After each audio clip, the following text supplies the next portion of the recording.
안녕하세요. 사연을 부탁해입니다. 오늘의 사연을 소개하겠습니다. 어느 날 회사를 다녀온 남편이 제게 말했어요. 여보, 충청도 엄마 말이야. 요즘 몸이 좀 안 좋으시다는데 그 논의인가 뭔가? 그것 좀 챙겨서 보내드려. 엄마 말로는 그 논의가 그렇게 좋다고 하더라고. 근데 아무리 좋다고 해도 세상에 만병통치약은 없으니까 엄마한테 잘 물어보고 보내드려. 다행히 엄마가 혈압도 괜찮고 신장도 괜찮으시니까 내일 전화할 때 꼭 말씀드려. 드셔보고 몸이 이상하거나 부작용이 느껴지면 드시는 거 바로 중단하시라고. 남편이 제게 말했어요. 알았어. 내가 확인해보고 보내드릴게. 제가 대답했는데요. 그리고 충청도 본가에 보내면서 경상도 장인 장모님께도 같이 보내드리고 라며 남편이 제게 다시 당부까지 했고 얼마 뒤 시어머님에게 제가 전화를 드렸어요. 어머님, 그이한테 들으니 논의가 좋다고 하셨다면서요? 오늘 사서 바로 보내드릴게요. 라며 시어머님과 한동안 대화를 나눴어요. 그런데 이게 말이죠. 시어머님과 대화를 하고 있노라면 시어머님의 말뜻을 잘 이해하지 못해 진땀을 흘리곤 했었는데요. 그런 시어머님과의 대화 내용을 다음과 같이 간략하게 정리해 보겠습니다. 아유, 아범이 말한겨? 시어머님이 제게 물었어요. 네, 아범 말로는 어머님이 그거 드시고 싶어 하신다고 하더라고요. 아, 그게 말이요. 요 밑에 순이 할매 며느리가 사서 보내줬다는데 아주 괜찮디야. 그게 염증에 좋다나 뭐래나 그렇디야. 네, 어머님, 제가 바로 사서 보낼게요. 아유, 괜찮여. 그거 먹는다고 뭐 얼마나 오래 산다고 그려. 괜찮여. 시어머님이 한사코 거절을 하셨어요. 그동안 시어머님과 대화를 하는 동안 많은 오해가 있었기에 그쯤에서 저는 진땀이 나기 시작했어요. 어머님, 그냥 사서 보낼게요. 그렇게 알고 계세요? 괜찮여. 그거 먹으면 순이 할매보담 며칠 더 살긴 하겠지만 딱히 뭐가 있겠어. 그거 조금 더 살아서 뭐 한다고 그려? 네? 어머님, 그러니까 사서 보내라는 거죠? 괜찮여. 그거 안 먹고 그냥 순이 할매보다 며칠 빨리 가면 되지 뭐. 네? 아, 알겠어요, 어머님. 사서 보낼게요. 근데 아까 제가 당부드린 거 절대 잊으시면 안 돼요. 시어머님과의 모든 대화는 이런 식이었는데 그런 시어머님은 충청도 분이셨고 저는 경상도 사람입니다. 그러니까 우리 부모님은 경상도에서 태어나셨고 평생 동안을 그곳에서 살고 계신 분들이세요. 그래서 그랬는지 저는 충청도 시어머님의 말씀과 행동에 항상 많이 놀라곤 한답니다. 혹시 이 글을 읽는 분 중에 경상도 분들이 있으시다면 경상도 지역 사람들의 특징을 잘 아실 것이라 생각됩니다. 그러니까 경상도도 지역에 따라 조금씩 다르고 사람마다 또 다르겠지만 제가 나고 자랐던 고향 사람들은 다들 성격이 급했는데요. 질질 끌지 않고 단도직입적으로 화끈하게 말과 행동을 하곤 했거든요. 그런데 충청도 시댁은 그런 경상도 친정과는 정반대였어요. 우선 말을 너무 빙빙 돌려서 했는데 제 입장에서는 그 말뜻을 이해하는데 참 많은 시간이 필요했다고 해야 할까요? 그랬으니 경상도에서 나고 자란 제 입장에서는 정말 답답할 수밖에 없었어요. 그렇잖아요. 그래, 사서 보내라. 그러면 될 것 같은데 왜 그렇게 빙빙 돌려서 말을 하는 것인지 정말이지 속이 터져버릴 지경이었어요. 이런 부분이 처음에는 정말 이해가 안 됐는데 저와 같은 고향분들이라면 제 심정을 충분히 이해하리라 생각합니다. 하지만 한참 나중에 알고 보니 그게 바로 충청도식 양보 배려 그런 거였더라고요. 결혼하고 충청도 시댁에 갔을 때 놀랐던 것이 또 하나 있었어요. 그날은 시부모님 생신이셔서 시댁에 내려갔다가 다 같이 외식을 하고 시댁으로 돌아오던 길이었는데요. 그때 당시 우리 남편이 운전을 하고 있었는데 남편 성격이 원래 그런 것인지 아니면 충청도 토박이라 그런 것인지 남편은 항상 아주 천하태평으로 운전을 하곤 했어요. 그러니까 급할 게 하나 없다는 듯이 운전을 하곤 해요. 그날도 남편은 아주 천하태평으로 운전을 하고 있었는데 우리 차 뒤를 바짝 쫓아오던 차가 우리 차를 보며 계속 빵빵거리는 겁니다. 사실 남편이 운전하는 걸 성격 급한 제가 보고 있노라면 정말이지 속이 터질 정도였기에 뒷차 운전자의 마음이 약간은 이해가 되기도 했답니다. 아무튼 뒷차 운전자가 우리 보고 빨리 좀 가라는 듯이 계속 빵빵거렸고 그 순간 시어머님이 뭐라고 중얼중얼 거리시더니 갑자기 창문을 열기 시작하셨어요. 그 모습을 보며 제가 깜짝 놀라서 어머님, 요즘 사람들 무서우니까 그냥 상관하지 마세요. 라며 시어머님을 말렸지만 시어머님은 제 말을 들은 척도 하지 않고는 뒷차를 향해 목까지 내밀고는 큰 소리로 아이고 아자씨 그렇게 바쁘면 어제 오지 그랬슈 라는 말을 하는 게 아니겠습니까? 그 말에 제가 그만 빵 터지고 말았는데요. 그렇게 우리 시어머님이 창문을 열고 목까지 내밀고 뭐라고 하자 뒷차 운전자도 그런 시어머님의 말을 들었던 것인지 어이없다는 표정만 지을 뿐 더 이상 빵빵거리지 않더라고요. 그런 모습을 보며 제가 시어머님께 어머님 도대체 그런 말을 어떻게 그렇게 잘하시는 거예요? 라며 제가 큰 소리로 웃으며 물었어요. 뭐요? 그거 우리 동네 파출소 앞에도 큼지막하게 붙어있는 말이요. 충청도 사람들은 다 아는 말이요. 라고 말씀하셨는데 나중에 보니 파출소에 정말로 현수막이 붙어있긴 하더라고요. 그러니까 충청도 사람들은 되도록이면 내 감정을 드러내지 않고 상대방을 제압하는 방법을 아주 잘 알고 있다고 해야 할까요? 아무튼 저런 방법으로 어쩌면 저렇게 상대방이 찍소리도 못하게 하는 것인지 대단할 정도였어요. 하지만 그것뿐만이 아니었는데요. 어느 날은 일이 있어서 남편과 시댁에 갔습니다. 사실 우리 시댁이 소를 키우는 축사를 운영하고 계신데요. 그날 다 같이 둘러앉아 식사를 하며 이런저런 얘기를 하고 있었는데요. 잠시 후 시아버님 휴대폰이 울려댔고 전화를 받은 시아버님이 진지하게 통화를 하시다가는 짜증스럽게 전화를 끊으셨어요. 그런 시아버님에게 제가 아버님 무슨 일 있으세요? 라고 물었어요. 그랬더니 시아버님이 하시는 말씀이 아니 왜 이렇게 말귀를 못 알아먹는겨? 라고 하시더니 우리에게 전화 내용을 조금조금 말씀해 주셨어요. 통화 내용을 대략 정리해보면 이렇습니다. 마을에 무슨 대형 공사가 있었던 모양인데 서울말을 쓰는 젊은 사람이 시아버님께 어르신 1시간 정도 정전이 돼야 하는데 괜찮을까요? 혹시 축사에 피해가 가지 않을까 확인해보라고 해서 연락드렸습니다. 라고 물었다는데 그 말에 시아버님이 1시간이요? 그게 소가 물을 많이 먹어요. 아, 그럼 정전되면 안 된다는 말인 거죠? 저도 보고를 해야 해서요. 아, 그니까 소가 물을 많이 먹는다고요. 네? 그러니까 정전되면 안 된다는 말씀이신 거죠? 아니 선상님 생각해봐요. 소들이 물을 한 드럼씩 먹는디 우리 축사에 지금 소가 몇 마리나 있는 줄 아시는 거유? 아, 그럼 정전되면 안 되겠네요? 아니 생각해봐요. 소가 물을 엄청 먹는디 거기다 소가 엄청 많은디 라고 말을 했고 제가 보기엔 그쯤에서 공사 담당자가 답답해서 속이 터지기 일부 직전이었던 것 같은데요. 아니 소가 물을 많이 먹는 건 알겠는데요. 제가 축사에 대해 잘 몰라서 그럽니다. 그럼 어르신 말씀은 정전되면 안 된다 그 말씀이신 거죠? 아니면 정전 시간을 좀 짧게 잡으면 괜찮은 건지 정전을 하면 아예 안 되는 건지 정확히 말씀을 해주셔야 저도 빨리 보고를 하죠. 정전합니까 맙니까? 공사 관계자가 단도직입적으로 물었다는데요. 그 말에 우리 시아버님이 안 돼요! 라고 말을 했다고 하네요. 그런 시아버님의 말을 들으며 제가 속으로 놀라움을 금치 못했는데요. 아니 그냥 한 번에 안 된다고 하면 되지 왜 말을 그렇게 빙빙 돌릴까 싶은 생각마저 들었거든요. 하지만 시아버님의 말을 들은 남편은 저와 정반대의 반응을 보였는데요. 아니 왜 그렇게 말귀를 못 알아듣는데요? 라고 시아버님에게 말했고 그러게 말이요. 아주 답답한 양반이요. 라며 시아버님이 한숨을 내쉬었어요. 그날 집에 올라가면서 제가 남편에게 아니 아까 말이야 그냥 안 된다고 딱 잘라서 말하면 되지 않아? 왜 그렇게 말을 빙빙 돌리는 거야?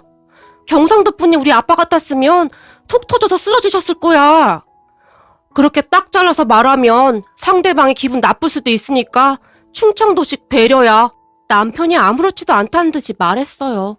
그랬으니 경상도 출신인 저와 시부모님이 전혀 맞을 수가 없었겠죠.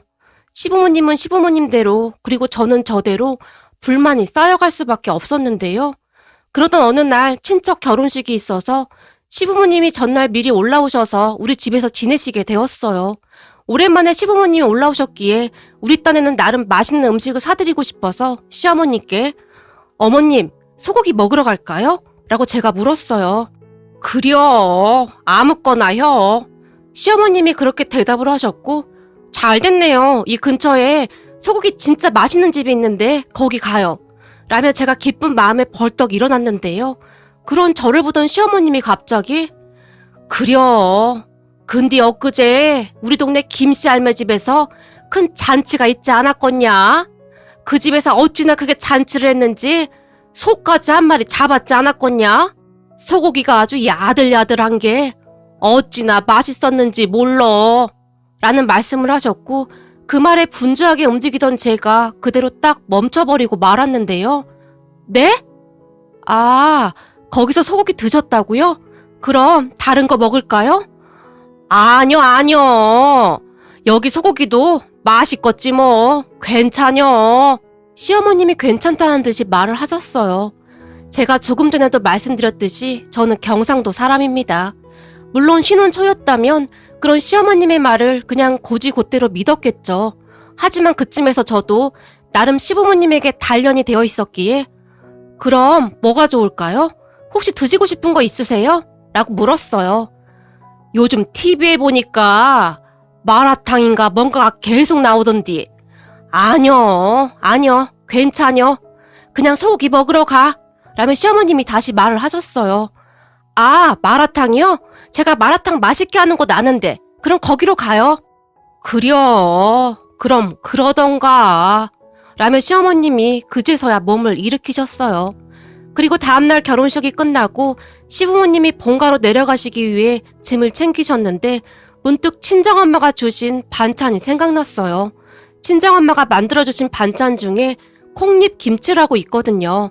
이게 경상도에서는 굉장히 유명한데 다른 지역에서는 모르시는 분들이 많더라고요. 우리 시어머님도 처음에는 무슨 콩잎으로 반찬을 하느냐며 이상한 눈으로 바라보셨는데 한번 드셔보시고는 그 맛에 푹 빠지셨고 가끔 가져다 드리면 그렇게 좋아할 수가 없었어요. 그렇게 짐을 챙기시는 시어머님에게 어머님, 친정엄마가 얼마 전에 콩잎김치 보내주셨는데 조금 싸드릴까요? 이번에는 더 맛있게 됐더라고요. 라고 물었어요. 아니요, 괜찮요. 그게 얼마나 된다고 그려. 아니에요, 많이 보내주셔서 괜찮아요. 됐어, 안 싸더니 더 먹으라고 힘들게 만든 것인디 네가 먹어야지. 라며 주섬주섬 나갈 준비를 하셨어요. 그런데 나갈 준비가 다 되었음에도 시어머님이 선뜻 나가지 않으시고 계속해서 집을 두리번거리셨는데요. 그런 시어머님을 보며 문득 제 머릿속을 스치고 지나가는 것이 있었답니다. 네, 맞습니다. 콩잎김치요. 그게 드시고 싶었던 겁니다. 그리고는 문득 남편의 말이 떠올랐죠. 충청도는 무조건 3대판이야. 엄마한테 뭘 물어볼 때 꼭 3번 이상은 물어봐야 해. 그러면 앞으로 감정 상할 일 없을 거야. 라고 남편이 단단히 일러줬거든요. 그렇게 저는 급히 냉장고 문을 열고는 어머님, 이거 보세요. 콩잎김치가 이렇게나 많아요. 제가 조금 담아드릴게요. 가지고 가세요. 제가 급히 빈 그릇통에 담기 시작했어요. 그려? 그럼 좀 싸줘 보던가. 우리 안 싸던 음식 솜씨가 참 좋자녀. 입맛 없을 때 뜨끈뜨끈한 밥에 콩잎김치 올려 먹으면 없던 입맛도 돌아오자녀. 라고 말씀하시던 시어머니께서 순간 침까지 꼴깍 삼키시는 소리가 들려왔어요. 그 뒤 시어머님은 콩잎김치까지 챙겨서는 아주 만족한 표정으로 본가로 돌아가셨어요. 벌써 결혼한 지 한참이 지났는데도 제게는 충청도의 언어가 항상 너무나 어렵기만 했답니다. 그런데 얼마 뒤 어마어마한 일이 일어났어요. 저는 그때의 일을 절대 잊지 못한답니다. 그러니까 그때가 눈이 많이 내린 어느 겨울이었어요. 우리 친정이 옥상에 있는 단독주택이었는데 친정아빠가 눈이 소복히 쌓인 계단을 오르시다가 그만 계단에서 미끄러지셔서 굴러 떨어지셨어요. 그 바람에 갈비뼈부터 해서 허리, 다리까지 정말 크게 다치셨어요. 너무나 순식간에 일어났다는데 아빠의 비명소리에 엄마가 놀라서 급히 119에 신고를 했고 잠시 후 아빠가 구급차에 실려 가셨답니다. 그 뒤 아빠는 꽤 긴 시간 동안 병원에 입원을 하셔야 했고 다니던 회사도 그만둬야 하는 상황이었어요. 꽤 오랫동안 입원을 해야 하는 데다가 심지어는 재활치료까지 해야 한다고 했으니까요. 그렇게 친정엄마의 한숨이 깊어져 갈 수밖에 없었어요. 생각해보세요. 그때 당시 엄마는 아빠 병간 후에다가 재활치료까지 옆에서 도와드려야 했으니 엄마가 일을 할 수도 없었기에 심란할 수밖에 없었던 것 같아요. 그럼 부모님께 우리 3남매가 십시일반 돈을 모아 병원비부터 이것저것 챙겨드렸지만 엄마는 종일 한숨만 쉴 뿐이었어요. 그 뒤 남편이 시부모님께 우리 아빠가 병원에 입원하셨다는 말을 한 모양인데 그 소식을 들은 시부모님이 급히 충청도에서 경상도까지 병문안을 다녀가셨다고 합니다. 그렇게 병원에서 이런저런 이야기를 하시던 시부모님이 잠시 뒤에 병원을 나섰다는데요. 시부모님이 병실을 나선 얼마 뒤 우리 엄마가 혼비백산한 채 제게 전화를 했는데 엄마의 말에 의하면 시부모님이 우리 부모님 몰래 아빠 침대 옆 탁자에 봉투를 하나 살짝 두고 가신 모양입니다. 그런데 세상에나 봉투를 열어보는 엄마가 너무나 놀란 나머지 봉투를 떨어뜨릴 정도였다는데요. 세상에나 봉투 안에 돈이 너무 많이 들어있더랍니다. 그렇게 봉투 안에 돈을 보고 놀란 엄마가 우리 시어머님께 전화를 드렸다는데 일부러 그랬는지 시부모님이 전화를 받지 않더랍니다. 그 뒤 엄마가 놀라서 제게 전화를 했더라고요. 그런 엄마의 말을 듣고 제가 시어머님께 전화를 드렸어요. 어머님, 무슨 돈을 그렇게 많이 넣으신 거예요? 엄마가 부담스러워서 못 받겠다고 저한테 다시 전해달라고 지금 난리가 났어요. 라며 제가 안절부절 못한 채 말했어요. 그려? 그게 뭐가 어떻다고 그려? 그거 얼마 안 되는디? 괜찮여. 그냥 소 좀 팔았어. 라고 시어머님이 아무렇지도 않게 말했어요. 네? 소를 파셨다고요? 그 순간 깜짝 놀라서 제가 물었는데요. 그려. 아범이 그러던디 사돈이 회사도 그만두셨다면서. 그니까 그냥 급한 김에 굳은 쏘라고 네가 잘 말씀드려. 아니 그래도 소까지 판 돈을 어떡해.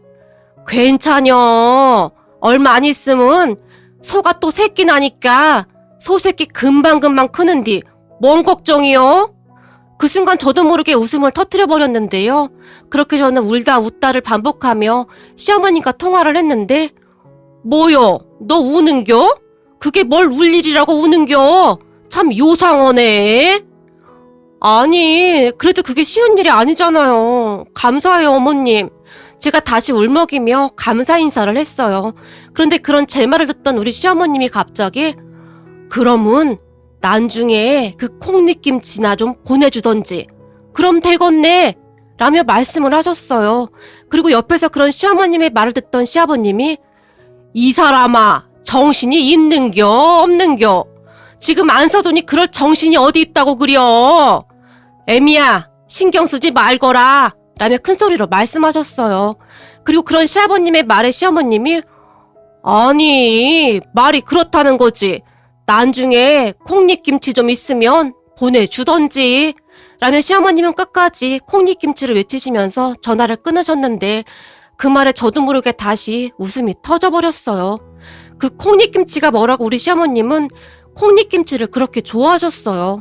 그 뒤 친정아빠는 많이 좋아지셨고 친정엄마는 콩잎김치를 만들 때마다 우리 시댁에 보내주시곤 한답니다. 그렇게 콩잎김치를 받은 시어머님이 제게 전화를 하곤 하시는데 콩잎김치가 말이요 날이 가면 갈수록 맛이 진해지는구먼.